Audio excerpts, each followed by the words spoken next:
யாவருக்கும் இயேசு கிறிஸ்துவின் அன்பின் வாழ்த்துக்கள். இந்த நாளிலும் ஜீவமன்னா மூலமாக உங்களை எல்லாம் சந்திப்பதில் கர்த்தருக்குள் மகிழ்ச்சி. எனக்கு அருமையான தேவ ஜனமே, இன்றைக்கி வருத்தத்தோடு இருக்கிறீங்களா? பாரத்தோடு இருக்கிறீங்களா? என்ன செய்வேன்னு தெரியல, என் வாழ்க்கை என்ன ஆகுமோன்னு தெரியல, ஆமேன், எதிர்காலம் எப்படி இருக்குமோன்னு தெரியல, பயமாக இருக்குது, வேதனையோடு இருக்குது, ஆமேன், அப்படி ஒரு சிந்தையில் வந்திருக்கிறீங்களா? கர்த்தர் உங்களை பார்த்து சொல்லுகிறார், எனக்கு அருமையான தேவஜனமே, ஆமேன், கவலைப்படாதிருங்கள், நாளைய தினத்தை குறித்து கவலைப்படாதிருங்கள் என்று உங்களுக்கு சொல்லுகிறேன் என்று தேவன் திருவிழம் பற்றுகிறார். இந்த நாளிலும் அவரால் சொல்லப்படுகிற வார்த்தைக்கு ஆமேன் ஸ்தோத்திரம். அவர் சொல்லுகிறார், உங்களில் எவன் கர்த்தருக்கு பயந்து அவருடைய தாசனின் சொல்லை கேட்டு தனக்கு வெளிச்சமில்லாத இதனால் இருட்டிலே நடக்கிறானோ அவன் கர்த்தருடைய நாமத்தை நம்பி தன் தேவனை சார்ந்து கொள்ள கடவன் என்று வேதம் சொல்லுகிறது. எனவே எனக்கருமையான தேவஜனமே, கர்த்தரை சார்ந்து கொள்ளுங்கள், கர்த்தரை சார்ந்து கொள்ளுங்கள், பாரத்தை அவர் மீது வைத்து விடுங்கள். ஹல்லேலூயா. ஏனென்றால் அவர் நம்மை விசாரிக்கிறவராய் இருக்கிறபடினால எல்லா கவலைகளையும் அவரிடத்தில் சொல்லுங்கள். ஹல்லேலூயா. எல்லா கவலைகளையும் அவரிடத்தில் தெரியப்படுத்துங்க. ஆமென், ஸ்தோத்திரம். ஹல்லேலூயா. அது மட்டுமல்ல, தாவீது சொன்னார், என் ஆத்துமா உம்மை தொடர்ந்து பற்றி கொண்டிருக்கிறது, ஆமென், உம்மது வலதுகரம் என்னை தாங்குகிறது என்று சொன்னார்.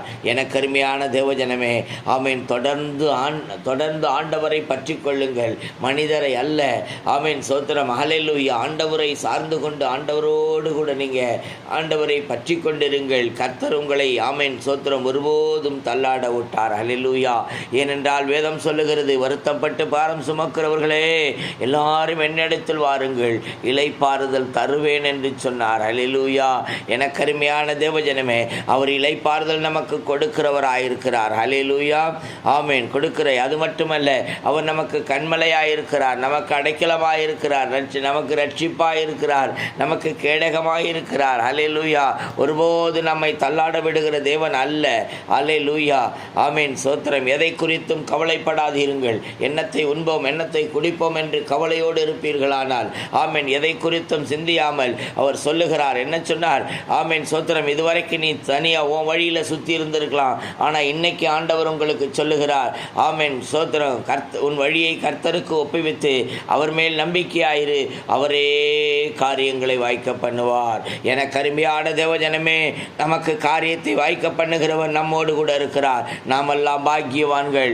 ஏனென்றால் அதான் சொன்னார், ரட்சிக்கப்பட்ட ஜனமே உமக்கு ஒப்பானவன் யார்? ஹல்லேலூயா. இன்னைக்கு ரட்சிப்பை ஏற்றுக்கொண்ட நாமெல்லாம் ஆமென், நம்மை ஆமென் ஸ்தோத்திரம், நாம் விசேஷித்தவர்களாய் காணப்படுகிறோம். எனக்கு அருமையான தேவஜனமே, அவருடைய சத்தத்துக்கு செவி கொடுங்க, அவருடைய சத்தத்துக்கு செவி கொடுக்கிற பிள்ளைகளாய் இருங்க. ஹல்லேலூயா. அந்த சத்தத்தை கேட்டு சித்தத்தை செய்யுங்க. ஒருபோதும் உங்களை தள்ளாட விடமாட்டார், உங்களை ஒருபோது நெகிழ விடமாட்டார். நீங்கள் விழுந்து போக மாட்டீங்க, நீங்கள் அசைக்கப்படுவது இல்லை. கர்த்தர் உங்களோடு இருக்கிறார். கர்த்தர் உங்களை ஹல்லேலூயா ரீகாத்தார் அஷலப ஹல்லேலூயா அவர் எழுப்புவார், அவர் எழுப்புவார். எனக்கு அருமையான தேவஜனமே, இந்த அதிகால வேளையில் ஆண்டவரிடத்தில் நீங்கள் ஒப்பு கொடுங்க, பார்க்கலாம்.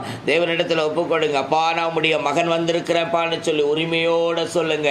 தேவனாகிய கர்த்தர் உங்களுக்குள்ள வாசம் செய்ய போகிறார். தேவனுடைய வல்லமை உங்களுக்குள்ள இறங்கி வருகிறத பார்க்கிறேன். ஹல்லேலூயா. ஆமென். கர்த்தர் உங்களை ஆசீர்வதித்து அனுகிரகிக்க போகிறார். ஹல்லேலூயா. ஆமென். ஒப்பு கொடுங்க. உங்களுக்காக ஜெபிக்கட்டும். பரிசுத்தமுள்ள நல்ல பிதாவே, அப்பா, உம்மை துதிக்கிறோம், ஸ்தோத்திரிக்கிறோம். அருமையான இந்த வேலைக்காய் நன்றி செலுத்தி உம்முடைய கரங்களில் தாழ்த்தி இருக்கிறோம். தேவன் கிருபையாய் காத்துக்கொள்ளும், வழி நடத்தும், ஆளுகை செய்யும். எல்லா துதி கன மகிமை எல்லாம் ஒருவருக்கு கர்த்தராகிய இயேசு கிறிஸ்துவின் வல்லமையுள்ள நாமத்தில் கேட்கிறோம் பிதாவே. ஆமென். ஹல்லேலூயா. God bless you all.